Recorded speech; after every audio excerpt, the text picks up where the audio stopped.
The Very Awesome Day. Written and illustrated by Tumai Korpulu. Narrated by Sandra Espinoza. Esmahan was a wonderful little girl with apple-red cheeks. Her warm smile spread joy to everyone around her. She loved to wear her hair in ponytails, which were always elegant and sleek. Most of all, Esmahan loved to make mischief. "Esmahan, where are you?" her mother would ask. Ta-da! As you might guess, her favorite game was hide and seek. Esmahan loved to joke around with her friend Lucy. She said, "Fly, fly, beautiful butterfly, catch her please, my sweet lolly, why don't you try?" She nicknamed her friend Lolly because her favorite candy was a lollipop. Esmahan began her week with gymnastics class on Mondays. No matter how playful she liked to be, she knew she had to focus on her balance beam exercises. Chest forward, eyes forward, head high, she told herself, trying to remember all the steps. On Tuesdays, she always left the house very excited. "I am so pumped for ballet class!" She was very happy to be in the same class with Lolly. On Wednesdays, she had swimming lessons. On Thursdays, she attended art class. And on Fridays, she and Lolly went to the library. When they got home from the library, Esmahan's mother said, "Welcome home, girls." The two friends didn't want to leave each other just yet. "See you at ballet class, Lolly," Esmahan said. "Till next time, my wonderful friend," Lolly responded. The girls danced one last time, then said goodbye. In the evening, Esmahan played hide and seek with her father. They also sang songs and read books. Her father always told the most exciting stories, where he protected her from all danger. Later, they would get tired and fall asleep together. That weekend, Esmahan practiced her ballet steps at home. As she twirled about, she sang, "Butterflies fly very high, flapping their wings very high, high, high." Esmahan had a lot of fun again on Monday at gymnastics. But on Tuesday, her father gave her some unexpected news. "Sweetheart," he said, "unfortunately, I won't be able to come home for a few days." Her father was fighting dangerous germs at work, germs that were too small to see with our little eyes. He told her, "This germ is very different from the others. Your father will return home as soon as he saves people from the germs. Don't worry, sweet girl," said her mother. After her father left, Esmahan told her mother cheerfully, "Ta-da! We can go to ballet class. I'm ready." "I'm sorry," her mother said, "but today's ballet class has been canceled." Esmahan was upset and sad. She sat by the door for hours.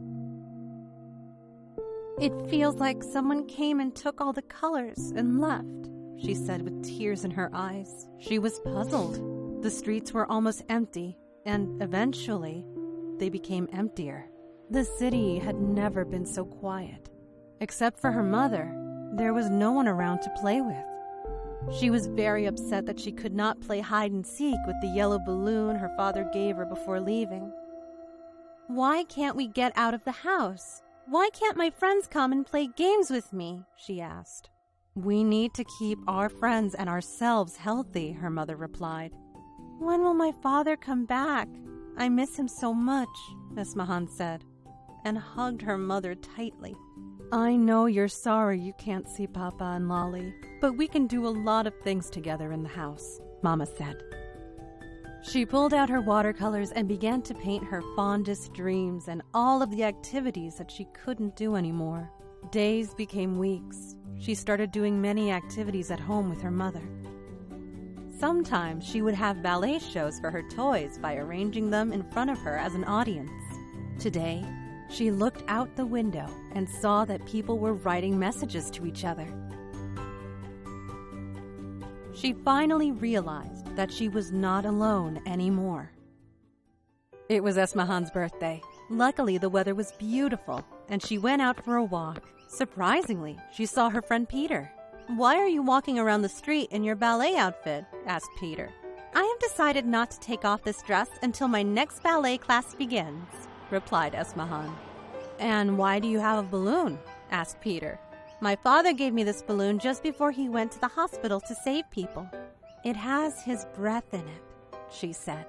"This way, I always carry him with me so that nothing will ever happen to him. I will protect it until he returns, just as my father always protected me," Esmahan said. Later that day, her mother came and hugged her very tightly. "What do you think makes this day the very awesome day, little princess?" asked her mother. Esmahan thought for a while. "Is it my birthday?" she asked. "Yes, the day you were born was an amazing day for me and your father. Today, we have a surprise for you that will make this day special for you," her mother said. At that moment, there was a knock on the front door, for the first time in weeks or months. Esmahan ran out of her room and opened the door. And there was her father.